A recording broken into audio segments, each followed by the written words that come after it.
Hi, my name is Allison Jones. I have been studying vaccines for over 25 years now. I have a booklet called Tracking Vaccinations, which can be found on the website trackingvaccinations.com. And I'm going to talk right now about the swine flu vaccines. They come in two different kinds. We have here the PDR. This is the physician's desk reference from last year. And in it, it lists every drug manufactured in the country, including vaccines. You will find in here that there are several dead viral vaccines for swine flu in it. And so we have been getting vaccinated for swine flu for a while. They've been using it dead. The dead, they include mercury and aluminum in it.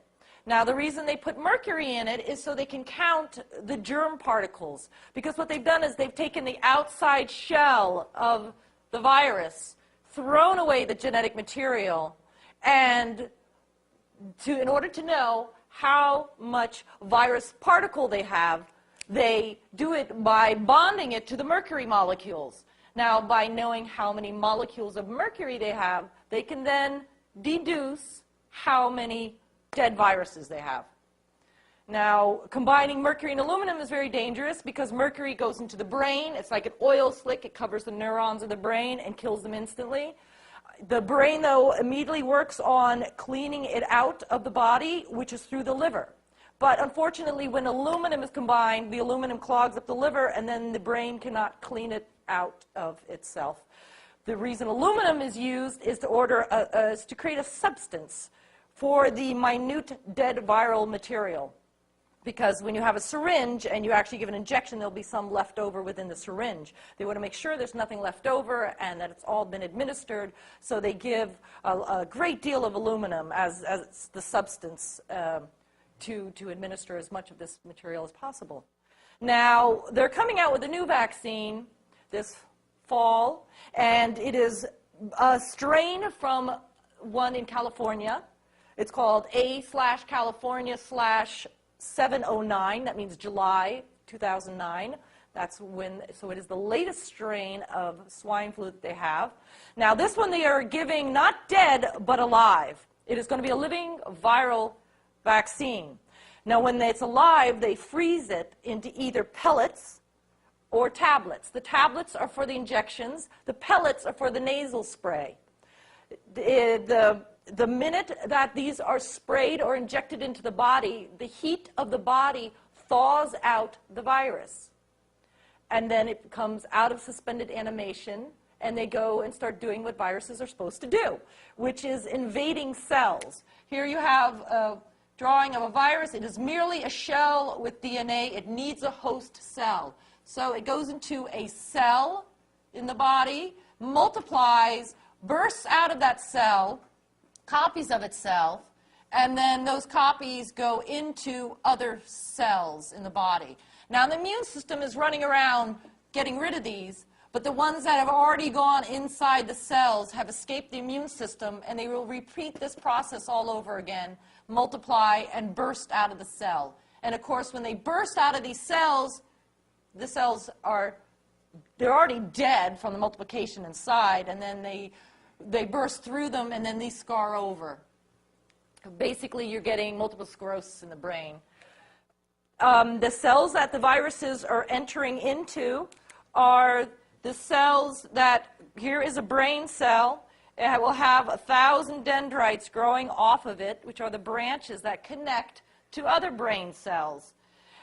Now, these long branches have insulation around them. That are cells that are lying side by side. The viruses go inside of these cells, and these are the ones that are destroyed and scar over. And when that happens, the entire branch dies. And when they all die, sometimes they can grow back. Often they do.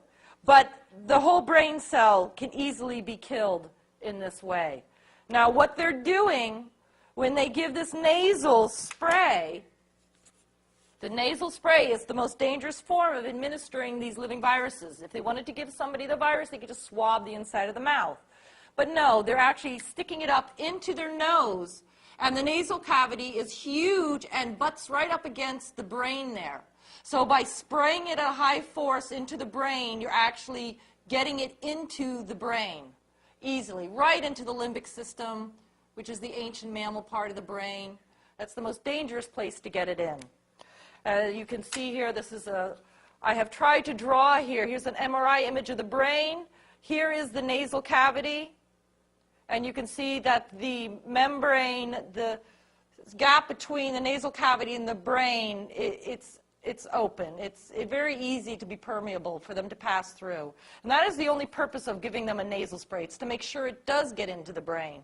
They could be injecting it into the body in a different way and making it not as direct a route into the brain, but the nasal spray, which is full of frozen pellets of living virus, will thaw out on the back of the nose here completely. They've taken it out 30 minutes early to begin the thawing. Once they spray it in, it definitely thaws out back here. They come back alive. They get into the brain, and then they get into the insulation on the nerves and destroy these cells. So they do not give this shot to anybody too young.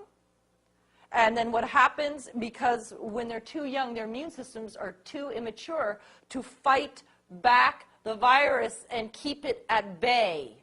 And it will become obvious the destruction that has gone on. Because once these are inside your brain, they will be destroying brain cells for the rest of your life. But because the immune system is keeping them at bay, that destruction is not very noticeable. You get a little forgetful, you forget a few things, but it's not too bad. But if the immune system starts to age and get really old, it will not be able to fight the virus back any longer. And the virus will then become highly destructive and be able to spread like a wildfire and destroy a lot of brain cells. And then you get dementia. So this viral vaccine it would technically be killing off the elderly population rather swiftly. It would be destroying, it would be sending them into a state of dementia because it's killed off too many of their brain cells, enough to be noticed, and is easily a way to take care of the health care problem because people are living too long. They become very expensive. The baby boomers are now entering retirement age. There is not enough money for the health care system to be burdened by them and continue to take care of them. This is a way to get rid of it. And by giving them this living viral vaccine in a nasal spray with frozen pellets that are going to thaw out and colonize the myelin insulation on the brain cells in the brain, delivered through the nose into the back of the nasal cavity, and then into the rest of the brain. Allison, how do we get a hold of you? You can find me through my website, trackingvaccinations.com. You can pick up this book for $2.95. It's 44 pages with a lot of information and images and pictures in it. Anybody can email me through my website and ask me a question.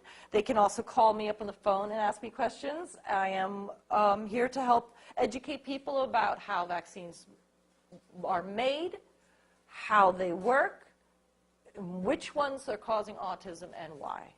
George Norrie, when you prepare to interview her, give her a day's notice. She can use my phone. It's unlimited calling time. So trackingvaccinations.com. You can write me at vaccineautism@comcast.net. But go to the website, Tracking Vaccinations, and you will learn a lot about bacterial vaccines and the viral vaccines. And each one has something different and wrong with it. Thank you. Thank you, Allison Jones. You did a wonderful job.